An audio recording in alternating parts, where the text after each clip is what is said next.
नमस्कार दोस्तों, स्वागत है आप सभी का अपने YouTube चैनल ज्ञान धारा में। दोस्तों, आज की कहानी बहुत ही रोमांटिक होने वाली है। कहानी को ध्यानपूर्वक जरूर सुनिएगा। हेलो दोस्तों, मेरा नाम पल्लवी है। मैं और राजेश ने 1 साल की इंतजार के बाद शादी की है। शादी में हमारे कुछ खास दोस्त और पेरेंट्स ही, मेरे माता पिता ही आए थे। राजेश ऐसा ही चाहते थे। वो चाहते थे कि शादी शॉर्ट और सिंपल हो। हम लोग यहाँ बड़े शहर में काम करते हैं जिसका नाम अहमदाबाद है। राजेश के माता पिता गांव में ही रहते हैं। राजेश यानी कि मेरे पति ज़्यादा गांव नहीं जाते। जब कभी मम्मी पापा को मिलना होता है तो शहर में आकर ही मिल लेते हैं। हमने एक छोटा सा घर भी यहाँ ले लिया है। शादी के चलते मैंने अभी नौकरी छोड़ रखी है। हमारा घर रोड के साइड में ही है। खिड़कियों से रोड दिखाई देता है। हमारे किचन की खिड़की से भी रोड दिखाई देता है। राजेश का ऑफिस का टाइम सुबह 9 बजे का है। सुबह मैं राजेश के लिए खाना बनाती हूँ। अभी कुछ दिन मुझे खिड़की के बाहर एक लड़की दिखाई देती है। पता नहीं क्या देखती है। आज फिर मेरी नज़र खिड़की के बाहर गई।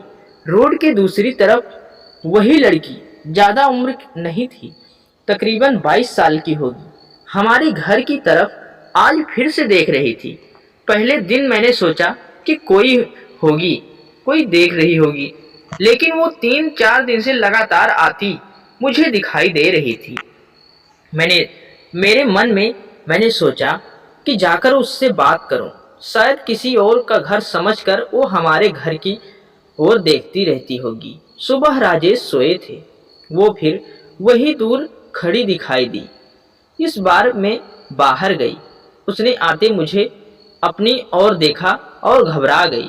मैंने उसे पूछा, क्यों, आपको क्या परेशानी है? आप किसे ढूंढ रही हैं? वो घबराई हुई बोली, राजेश यहीं रहता है। मैंने बोला, हाँ, आप कैसे जानती हैं? वो इतना सुनकर घबरा कर चली गई और मेरे प्रश्नों का जवाब भी नहीं दिया। मैंने पीछे से आवाज़ उसे दी पर उसने सुना ही नहीं। मैं अपने घर में वापस आ गई। मेरे आने पर राजेश उठ गए थे। पूछा, कहाँ गई थी? मैंने बोला, पता नहीं, एक लड़की है, वो हमारे घर की तरफ देखती रहती है। और मैंने जब जाकर उससे पूछा तो तुम्हारा नाम भी जानती है।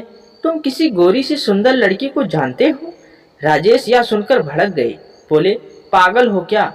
कोई भी कुछ भी बोलेगा और तुम मान लोगी क्या? लेकिन यह सुनने के बाद राजेश के चेहरे का रंग थोड़ा सा बदल गया था। न जाने उनको क्या हो गया था। मेरे दिमाग में भी कुछ कुछ चलने लगा कि राजेश जब शाम को आए तब मैंने इस विषय में कोई बात नहीं की। अगले दिन मैं सुबह उठी तो राजेश पहले से उठ गए थे। मैं किचन में गई तो किचन की खिड़की लगी हुई थी और बड़ी मुश्किल से खोलने पर खुलती। मैं कोशिश कर रही थी कि लेकिन ऊपर वाली कुंडी मुझसे नहीं खुली। मैं हमेशा खिड़की लगाती थी, लेकिन आज खिड़की की ऊपर वाली नीचे वाली कुंडी से भी लगी थी।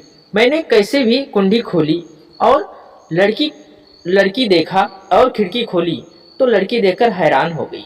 राजेश उस लड़की से वहां जाकर बात कर रहे थे।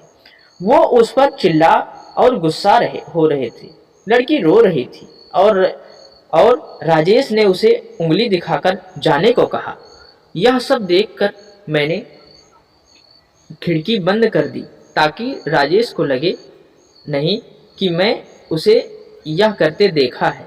राजेश फिर घर में आ गई। मैंने ऐसे जताया जैसे कि मैंने कुछ देखा ही नहीं। अब मुझे न जाने कैसे कैसे ख्याल आने लगे। राजेश मुझसे क्या छिपा रहा है? मेरे राजेश से शादी करके कोई गलती तो नहीं की?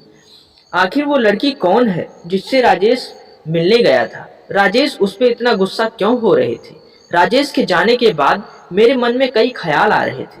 राजेश के सारे दोस्तों को जिन्हें मैं जानती थी उन्हें फ़ोन किया, लेकिन किसी को भी उस लड़की के बारे में नहीं पता था। मेरी समझ में नहीं आ रहा था कि यह सब क्या हो रहा है। राजेश से पूछना चाहती थी, लेकिन मुझे पता था कि वो झूठ ही बोलेंगे। उसके बाद मैंने उस लड़की को घर के आसपास नहीं देखा। यह सब सोचते सोचते मेरी तबीयत बिगड़ने लगी। राजेश मुझे बोलता था कि क्या हुआ, अपना ख्याल रखो, डॉक्टर के पास जाओ, लेकिन उसकी बात मुझे बिल्कुल अच्छी नहीं लग रही थी। उससे मुझको बात ही करने का मन ही नहीं कर रहा था।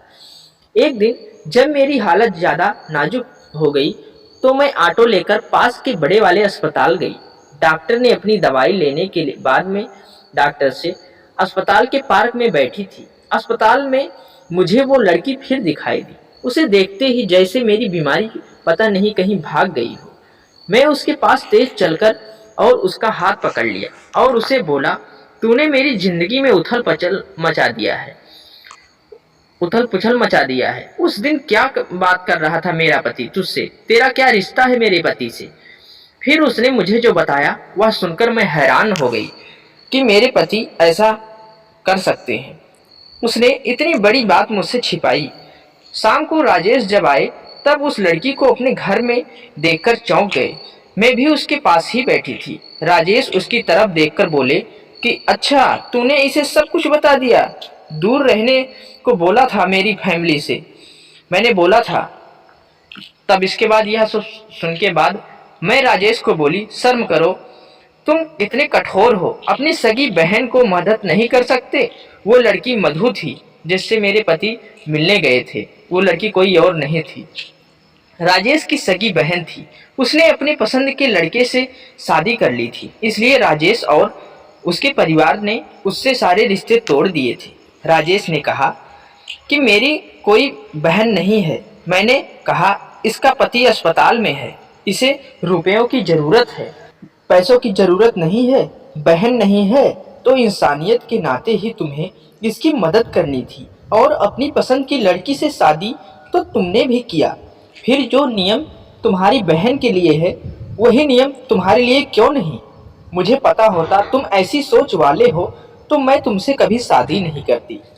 जिसका कलेजा बहन के आंसू से नहीं पिघला, उस आदमी के सीने में दिल नहीं हो सकता। इतना कहकर मैंने अंदर से अपने सारे गहने लिए और मधु के साथ जाने लगी। हमें जाते देख राजेश फूट फूट कर रोने लगे। मधु भी उन्हें देखकर रोने लगी। रोते हुए राजेश बोले, हमने इसे बहुत प्यार दिया, पापा ने मम्मी ने रानी बनाकर रखा, और यह एक ऐसे ही एक बिन बताए घर से चली गई। हमारा प्यार तूने नहीं देखा, इसके लिए मैं रात भर रोया कि कहाँ गई होगी, कैसी होगी मेरी बहना। तब इसे भाई और पापा की याद नहीं आई।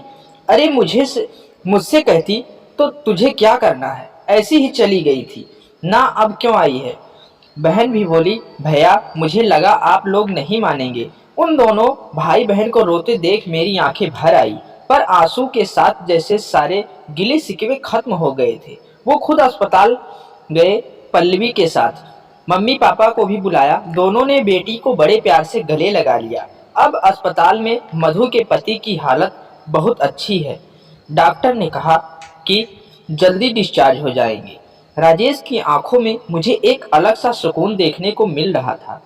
राजेश ने मधु को कहा, अब कुछ करोगी तो माफ करूंगा, दोबारा से ऐसी गलती नहीं करना। हमेशा मेरी प्यारी बहना के रहना, जो भी हो मुझे बताना। जिंदगी बहुत छोटी है, आपके अहंकार में इतना सुकून नहीं है जितना कि माफ कर देने में।